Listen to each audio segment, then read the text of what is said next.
Hello दोस्तों, आज मैं आपको दुनिया के 5 रहस्यमयी स्थानों के बारे में बताऊंगा, जिनमें सबसे पहले स्थान पर आती है व्हेल रॉक्स। ये थाईलैंड के जंगलों में बनी 3 विशेष प्रकार की रॉक्स हैं। इन्हें देखकर ऐसा लगता है कि मानो 3 व्हेल जंगल में छुपी हुई हो। इनका बनना नॉर्मल नहीं लगता।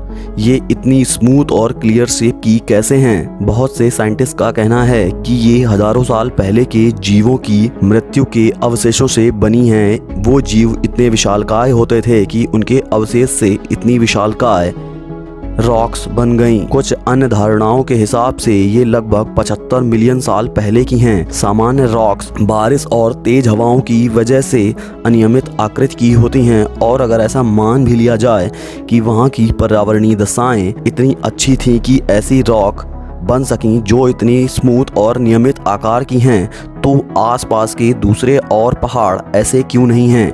यह भी एक रहस्य ही है।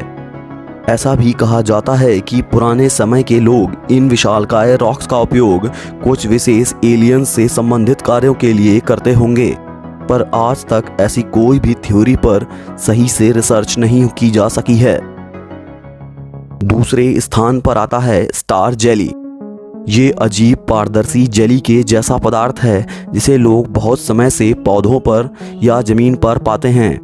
कुछ साइंटिस्ट की माने तो ये किसी प्रकार का बायोलॉजिकल वेपन है।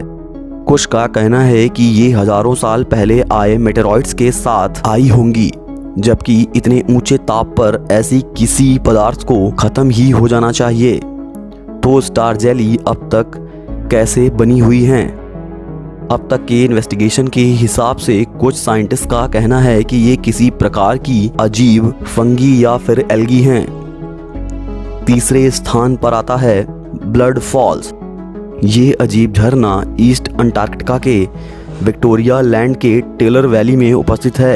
ये एक अजीब वाटरफॉल है जो पानी नहीं बल्कि खून के रंग के जैसे किसी द्रव से बना है, मानो हजारों लोगों के नरसंहार के बाद आया बहुत सारा खून इस झरने के बनने का कारण हो।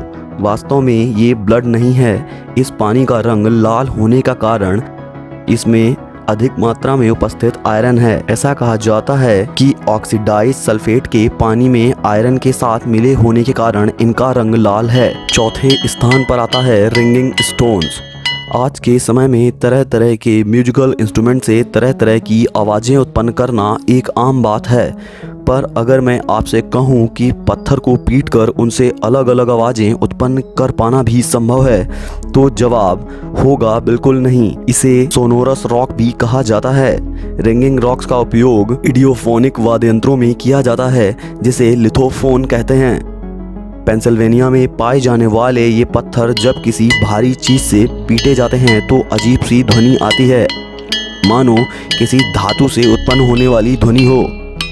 कई म्यूजिशियन ने तो इन पत्थरों से आवाज़ें उत्पन्न करके कई म्यूजिक भी बना डाले हैं। साइंटिस्ट अभी तक इस बारे में स्पष्ट नहीं बता पाए हैं कि इन पत्थरों में ऐसा क्या है, पर ऐसा कहा जाता है कि इन पत्थरों में धातु जैसी आवाज़ आने का कारण इन पत्थरों में उपस्थित आयरन की अधिक मात्रा है। 5वें स्थान पर आता है फ्लोटिंग आई। इसे एक फिल्म क्रू द्वारा ढूंढा गया था जब वे एक ऐसे पिक्चर की शूटिंग के लिए स्थान तलाश रहे थे जो पैरानॉर्मल एक्टिविटी और एलियंस की थ्योरी से संबंधित थी। ये वाकई कोई एलियन प्लेस लगता है, जिसे कुछ साल पहले ही अर्जेंटीना के पैराना रिवर के पास खोजा गया। इसे किसी प्रकार का एलियन प्लेस या कोई एलियन सिंबल माना जा रहा है। इसका नाम फ्लोटिंग आई इसलिए है क्योंकि ये पूरा आइलैंड एक काले रंग के द्रव से घिरा हुआ है, और ये पूरी तरह से आँख की तरह गोल है, और ये उस पूरे काले द्रव में इधर उधर मूव भी करता है। समय बदलने के साथ साथ इसकी स्थिति भी बदलती रहती है। ऐसा कहा जाता है कि ये गोल सा आइलैंड किसी अंडर वाटर एलियन बेस का ऊपरी हिस्सा है। दोस्तों, आपको ये वीडियो कैसा लगा? अगर आपको ये वीडियो पसंद आया हो तो हमारे चैनल को सब्सक्राइब कर लीजिए ताकि और भी ऐसी ही वीडियो आप तक पहुंच सकें।